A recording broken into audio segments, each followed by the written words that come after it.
जीत के अल्पाज YouTube channel में सभी विद्यार्थियों का स्वागत है। गणित की दैनिक ऑनलाइन क्लासेस हर दिन नया टॉपिक लेके हम आपके सामने प्रस्तुत होंगे। हम वैदिक गणित के बारे में चर्चा कर रहे हैं। आज हम नया टॉपिक लेकर आए हैं, सूत्र एकाधिक पूर्वेण गुणा। इस सूत्र की सहायता से संख्याओं का अपन गुणा किस प्रकार करेंगे उसके बारे में आज अपन अध्ययन करेंगे। उनमें किन किन बातों का ध्यान रखना है वो सब पहले अपन जानकारी रखेंगे। फिर कुछ संख्याओं का अपन उदाहरण लेंगे और उनका गुणा करेंगे सूत्र एकाधिक पूर्वेण गुणा। सबसे पहले क्या होता है कि इस सूत्र के अंदर दो बातों का ध्यान रखना है। एक तो हो जाएगा चरम अंक और एक होता है निखिलम अंक।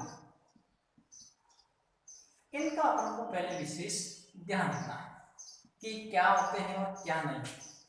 अब कोई भी संख्या दे रखी है, उसका जो अंतिम अंक 2.5 से 21 अपन करते हैं, जो अंतिम अंक होता है वो होता है सरम अंक।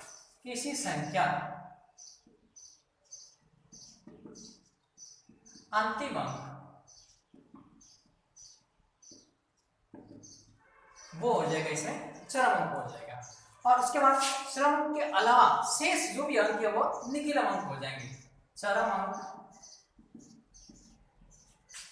के अतिरिक्त जो भी शेष अंक है वो निखिलम अंक हो जाएंगे, निखिलम अंक हो जाएंगे। अब अपन समझेंगे, जैसे कोई संख्या दे रखी है 4, 6, 5, ये कोई संख्या दे रखी। अब इसमें अपन बात करें कि निखिलम अंक कौन सा होगा, चरम अंक कौन सा होगा, तो अपन देख के बता सकते हैं कि किसी संख्या का अंतिम अंक दाईं ओर से देखेंगे तो ये जो अंतिम अंक 5 आ रहा है वो हो जाएगा इसमें चरम अंक हो जाएगा। बाकी वाले जो शेष अंक जितने भी हैं वो हो जाएंगे निखिलम अंक। ये थोड़ा अपन को ध्यान रखना है कि सरम अंक क्या होता है और निखिलम अंक क्या होता है। अब क्योंकि इसमें इन दोनों का उपयोग होगा। अब उसके बाद क्या होता है कि सरम अंकों का योग 10 हो सकता है, 100 हो सकता है या फिर 1000 हो सकता है। जब इसके अपन प्रक्रिया देखेंगे तो सरम अंकों का योग 10 हो सकता है, छोटी संख्या तो उससे बड़ी है तो 100 हो सकता है, फिर 1000 हो सकता है। इसमें से होना जरूरी है, नहीं तो फिर अन्यथा वो सरम अंक नहीं होते। अब इसमें क्या होता है, इस प्रक्रिया की विधि क्या होती है उनके बारे में थोड़ा समझेंगे, फिर एग्जांपल देंगे। सबसे पहले क्या होता है, इसमें दो भाग होते हैं। कितने भाग होते हैं? दो भाग। एक तो हो जाएगा वाम पक्ष, एक हो जाएगा दक्षिण पक्ष, बायां पक्ष और दायां पक्ष हो जाएगा। वाम पक्ष में क्या हो जाएगा, इसमें निखिलम अंक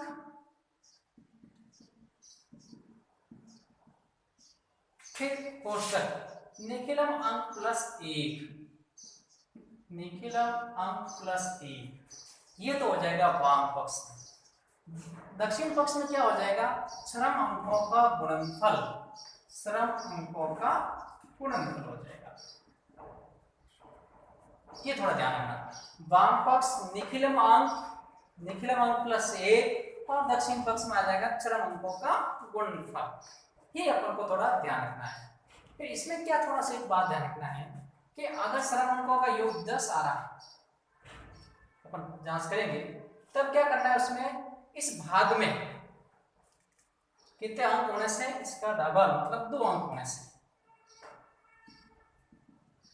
अगर यहाँ 100 आ रहा है योगफल तो इसमें हो जाएंगे 4 अंक हो जाएंगे। अगर इसमें 1000 आ रहा है तो इसमें 6 अंक हो जाएंगे। ये अपन इसमें करेंगे, 2-3 उदाहरण लेंगे तो पूरी प्रक्रिया आपको इसमें समझ में आ जाएगी। जैसे अपन उदाहरण लेते हैं, इसमें 42 × 48 का छोटी सी संख्या लेते हैं। इसमें इन संख्या का गुणा करना है सूत्र एकाधिक पूर्वेण से। तो पहले अपन को इसे पता लगाना है सरम अंक कौन से हैं। अब अपन देखते हैं इसमें से सरम अंक मतलब अंतिम अंक कौन सा है, तो 2 और 8। अब इनका योग करते देखिए, सरम अंकों का योग देखते हैं तो 2 और 8, 2 + 8 कितने हो जाएगा 10। इसका मतलब सरम अंक यही है। क्यों, अपन पता है कि 10, 100 और 1000 होना चाहिए। इसका मतलब निखिलम कौन से, निखिलम अंक समान होना जरूरी है। निखिलम अंक परस्पर समान कितने हैं 4। ये इसमें मुख्य शर्त होती दो। एक तो श्रम अंकों का योग 10, 100, 1000 इसमें से कोई भी हो सकता है, और निखिलम अंक परस्पर समान होना जरूरी है। ये दोनों अंक समान, इसका मतलब ये निखिलम है और ये श्रम अंक, निखिलम अंक समान होना जरूरी है। अब अपने को बात करते हैं गुणा वाली प्रक्रिया है, तो इसमें दो भाग होते हैं, आपको पता ही है, वाम पक्ष और दक्षिण पक्ष। अब ये फॉर्मूला लगाया था आपको। वाम पक्ष में क्या होता है, निखिलम अंक और निखिलम अंक प्लस 1। निखिलम अंक कितना अपने पास 4 और 4 प्लस 1, निखिलम अंक और निखिलम अंक प्लस 1 ऑब्लिक। दक्षिण पक्ष में क्या था फॉर्मूले में आगे, श्रम अंकों का गुणनफल कितना देता है 2 और 8, इसका गुणनफल करेंगे 2 × 8 तो 4 नहीं 5 कितना हो गया 16, इसका गुणा करेंगे तो 20 और 16 हो जाएंगे। अपन देखते इसमें 10 है, इसका मतलब दक्षिण पक्ष में 2 अंक होना जरूरी है, तो यहाँ हो जाएगा 2 अंक और इसका मतलब अपन को इसको एक साथ लिखना दोनों को, तो 20 16 ही इसका गुणनफल हो जाएगा। 42 × 48 गुणा करेंगे तो ये 2016 हो जाएगा। इस प्रकार करना होगा। एक और उदाहरण लेते हैं अपन, जैसे 103 × 107, पूरा समझ में आ जाएगा। 2-3 उदाहरण करेंगे तो पूरा क्लियर हो जाएगा। जैसे हमने लिया 103 × 107, इसमें क्या अपन को निखिलम अंक परस्पर समान होना जरूरी, ये मुख्य शर्त। अब समान कौन सा है 10 इसमें क्या आ रहा 10 इसमें क्या आ रहा, इसका मतलब निखिलम अंक कौन सा हो जाएगा 10। अब इसमें सरम अंक अंतिम अंक 3 और 7 है, इनका योग करेंगे अपन, यहाँ देखेंगे अगर तो 3 + 7 कितने होते 10, इसका मतलब अपने ये सही है, दोनों शर्तें इसमें लागू हो रही है। अब अपन देखते हैं वाम पक्ष और दक्षिण पक्ष। अपन इसकी बात करें तो वाम पक्ष में क्या होता है, निखिलम अंक कोष्ठक निखिलम अंक प्लस 1, तो निखिलम अंक कितना आ रहा है 10, तो 10 × 10 + 1, निखिलम अंक गुणा निखिलम अंक प्लस 1 ऑब्लिक। दक्षिण पक्ष में क्या होता है, श्रम अंकों का गुणनफल कितना दे रखा है 3 × 7, अब 10 नहीं 11 हो जाएगा ऑब्लिक, इसका गुणा करेंगे कितना हो जाएंगे 7 या 21। अब इसमें अपन देखते हैं श्रम अंकों का योग 10 आ रहा है, इसका मतलब इसमें क्या करेंगे अपन, इसमें 2 अंक होने से तो 2 अंक आ रहे हैं, इसका गुणा करेंगे 110 हो जाएगा 21। अब इसको अपन ऐसे कैसे लिखेंगे, तो इसका गुणनफल है वो ये हो जाएगा 11 × 21 हो जाएगा। इस प्रकार अपन गुणा करेंगे। जैसे एक और प्रश्न करते हैं, 2-3 प्रश्न करेंगे तो पूरा समझ में आ जाएगा, पूरा इसका जो होगा क्लियर है वो हो जाएगा। जैसे अपन देखते हैं 294 × हो जाएगा 206। अब अपन बात करते हैं, थोड़ी बड़ी संख्या ले ली, इसमें क्या होता है निखिलम अंक समान, देखो ये जरूरी मुख्य शर्त है, तो निखिलम अंक इसमें समान आ रहा तो वो 2 हो जाएगी, श्रम अंकों का गुणा ये श्रम अंक हो जाएगी, निखिलम अंक के अलावा जो भी होंगे वो श्रम अंक हो जाएंगे। तो इसमें देखेंगे हम, देखिए कितना आ रहा है 94 + 06 जोड़ेंगे कितना हो जाएंगे 100 हो जाएगा। अपने पास 10, 100 और 1000, इसका मतलब दोनों शर्तें लागू हो रही है, निखिलम अंक समान भी हैं और श्रम अंकों का योग 10 भी आ रहा है। अब बात करते हैं वाम पक्ष और दक्षिण पक्ष में। वाम पक्ष में क्या होता है निखिलम अंक प्लस 1, तो निखिलम अंक कितना आ रहा है 2, इसका मतलब 2 × 2 + 1 ऑब्लिक।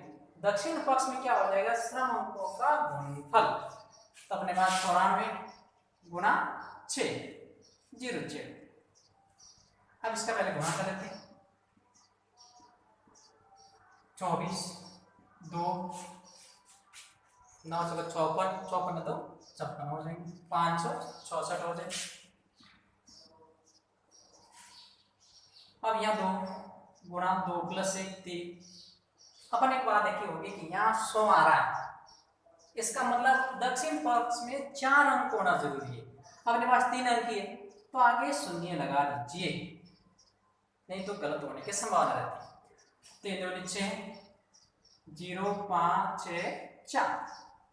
अब अपने सबको एक साथ लिखेंगे 0 6 6 0 5 6 4, ये इसका गुणनफल हो जाएगा। यहाँ ध्यान रखना है, अगर यहाँ 100 आ रहा है तो दक्षिण पक्ष में 4 अंक, 10 आ रहा योग तो 2 अंक, 1000 आ रहा तो 6 अंक, नहीं है तो आगे 0 लगा के इसको अपन पूरा कर सकते हैं। इस प्रकार प्रक्रिया, फॉर्मूला वही है, निखिलमांक प्लस 1 और ऑब्लिक दक्षिण पक्ष में आ जाएगा चरम अंकों का गुणनफल। तो ऐसे प्रश्न अपन बार बार करेंगे तो पूरी प्रक्रिया ध्यान में आ जाएगी। सबसे पहले ध्यान इन 2 बातों का रखना जरूरी है, अंकों का योग 10 100 और 1000 हो सकता है और निखिलमांक बराबर समान होना जरूरी है। अपन देख के पहले से पता लगाना कि कौन सा अंक समान है, फिर अपन इसमें वाम पक्ष दक्षिण पक्ष में मान रख के इसको अपन सरल कर सकते हैं। इस प्रकार अपन वैदिक गणित के अंदर योग गुणा भाग सब आसान तरीके से समझ, बार बार अभ्यास करेंगे तो पूरा समझ में आ जाएगा। वैदिक गणित बहुत आसान है, कुछ फॉर्मूले हैं, कुछ उसमें कुछ बातों का ध्यान रखना होता है, आसानी से संपर्क आ सकते हैं। किसी भी प्रकार की समस्या के लिए हमारे यूट्यूब चैनल में नंबर दे रखे, आप संपर्क कर सकते हैं और समाधान आपको जरूर मिलेगा। और एक बात ध्यान रखिए, चैनल को सब्सक्राइब जरूर